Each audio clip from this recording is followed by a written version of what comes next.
Assalamualaikum warahmatullahi wabarakatuh. Perkenalkan, nama saya Kanjeng Pangeran Norman Hadinegoro. Saya adalah Ketua Umum Permusat Perjuangan Rakyat Nusantara dan saya adalah Dewan Pembina di beberapa media online. Saya datang ke kantor Lembaga Perlindungan Saksi dan Korban. Saya bertemu dengan Pak Hasto Atmojo, Ketua LPSK, yang namanya makin hari makin naik. Tentunya juga saya penasaran. Di saat ulang tahun ke-13 ini, saya berharap LPSK ini lebih greget lagi, lebih disukai rakyat Indonesia. Ya. Selamat Pak ulang tahun ke-13. Iya. Terima Saya kasih Pak Kanjeng. boleh tanya Pak?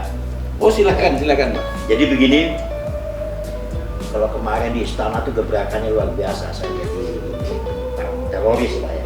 Ya, kami memberikan kompensasi kepada korban terorisme. Teroris Pak. Ya. Tapi ada satu Pak, mungkin LPSK ini bisa membantu rakyat kecil. Ya. Tentunya yang sekarang permasalahan di Indonesia ini masalah kasus mafia tanah. Ya. Apakah mungkin bisa LPSK ini ikut membantu pemerintah, membantu rakyat, minimal seperti apa? Karena ini mafia ini luar biasa. Ya. Sampai bahwa presiden sendiri wanti-wanti, ayo bentuk satgas. Ya. Tapi ya maaf ngomong sampai sekarang ini kurang bunyi. Ya. Nah, saya berharap sebagai orang organisasi dan teman-teman ini banyak pengaduan masyarakat ke kita ini, makanya saya datang ke sini. Apakah bisa LPSK ini ikut membantu menangani masalah kasus-kasus seperti ini? Seperti misalnya kasus tanah. Oh banyak Pak di daerah itu. Ya. Nah, di Sumatera Utara, di Kalimantan, nggak usah jauh-jauh, di Bogor juga banyak. Ya. Nah, bagaimana pandangan Bapak ini terhadap mafia tanah? Ya, akhir-akhir ini memang kami mendengar banyak sekali wacana ya tentang kiprahnya mafia tanah yang makin menggila ini di Indonesia. Dan saya kira Bapak Presiden harus memberikan perhatian lebih bersungguh-sungguh lagi.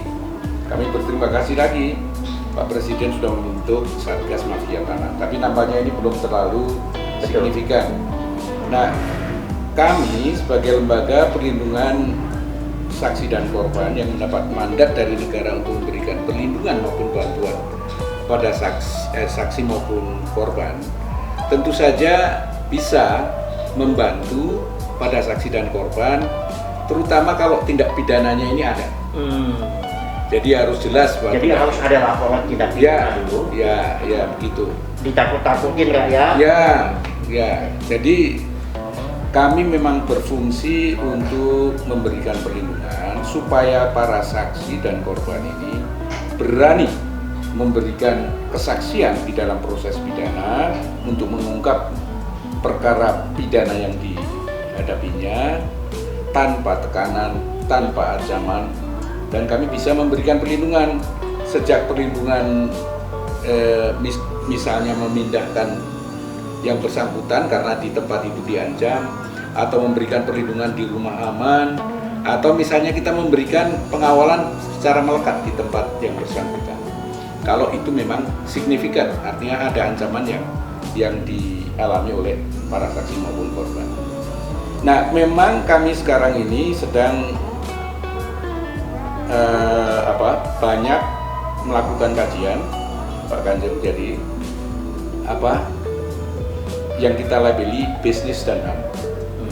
Karena aktivitas bisnis itu ternyata juga seringkali berdimensi melakukan pelanggaran HAM, termasuk kasus-kasus tanah ini. Oleh karena itu kami ada beberapa kali kerjasama dengan Komnas HAM dan beberapa LSM yang mengeluhkan ini para korban ini siapa yang melindungi? Ya saya bilang LPSK. Ya. Sepanjang memenuhi syarat ya, memenuhi syaratnya. Inilah yang diharapkan oleh rakyat. Itu bingung, Pak. Ya. Jadi mengadu ke polisian, Ya. nggak tuntas-tuntas. Ya. Bahkan ada yang datang ke KSB, katanya KSB pernah datang, sampai itu juga nggak tuntas. Ini kemana lagi rakyat ini, Pak? Makanya saya memberanikan diri datang ke LPSK ini. Apakah bisa menangani ini? Ya itu tadi saya katakan Minimal menjembatani kepentingan warga, kepentingan yang ini untuk menyampaikan kepada yang lebih tinggi lagi, yang punya urusan itu, misalnya Satgas atau apa gitu. Ya memang prosesnya sendiri itu adalah tanggung jawab utamanya ada di para aparat penegak hukum ini. Ya. Tetapi LPSK ini wajib memberikan perlindungan dan bantuan pada saksi dan korbannya, supaya saksi dan korbannya berani bersaksi, supaya saksi dan korbannya tidak merasa terancam waktu memberikan kesaksian, tidak tertekan. Bahkan sebelum memberikan kesaksian kan pasti banyak ini teror, ancaman dan segala macam. Itu bisa kami berikan perlindungan sepanjang perkara pidananya jelas. Ya. Nah, teman-teman, jadi jelas ya bahwa LPSK ini peranannya sangat luar biasa. Yang kita sekarang ini banyak nggak tahu. Jadi kalau ada masalah-masalah tentang tanah, bukan perorangan ya. Ya kalau satu kampung digituin ya mau lari kemana? Datang aja ke LPSK, ceritakan permasalahan, ceritakan masalahnya Anda diapakan gitu. Ya, karena LPSK ini juga lembaga negara nih Pak ya? Iya. Lembaga negara. Kami lembaga negara independen. Jadi kami menjalankan fungsi pemerintahan, tetapi tidak di bawah pemerintah. Ya, itu luar biasa. Artinya tidak punya kepentingan, memang untuk bangsa dan negara Pak ya? Ya, kami kan Indonesia. lahir ini dari mandatnya reformasi Pak. Ketika reformasi kan kemudian muncul kekuatan masyarakat sipil. Dan kalau begitu perlu dibuat lembaga-lembaga yang lebih bisa mendorong agar reformasi di skala bidang, termasuk reformasi hukum, itu segera jalan. Karena itu kemudian kan terbentuk ada KPK, ada Komnas HAM, nah LPSK ini anak bungsunya reformasi. Kita lahir paling belakangan. Nah kira-kira kalau rakyat datang ini sulit nggak Pak? Enggak. Kami terima setiap saat bisa. Setiap malam yang orang kecil datang jauh-jauh gitu kan, misalnya mengadu. Iya. Nah, itu juga masalah. Ini kan kantornya di Jalan Raya Bogor. Jalan Raya Bogor, kilometer 24, nomor 47 sampai 49. Ya, rakyat Indonesia kalau ada masalah tentang tanah, ya mafia tanah. Ya, kalau Anda merasa dirugikan rakyat, caplok sama orang tertentu, oknum tertentu, ya mafia itu, ya datang aja lah ke LPSK. Saya rasa itu saja. Jadi terima kasih Pak Hasto sudah menerima saya sebagai Ketua Umum Perjuangan Rakyat Nusantara, mengucapkan selamat ulang tahun. Terima kasih. Ke-13, semoga ke-13 ini Pak lebih ya, kami disukai rakyat Indonesia. Pak Kanjeng Pangeran sendiri datang ke sini. Terima kasih Pak. Matur nuwun. Iya.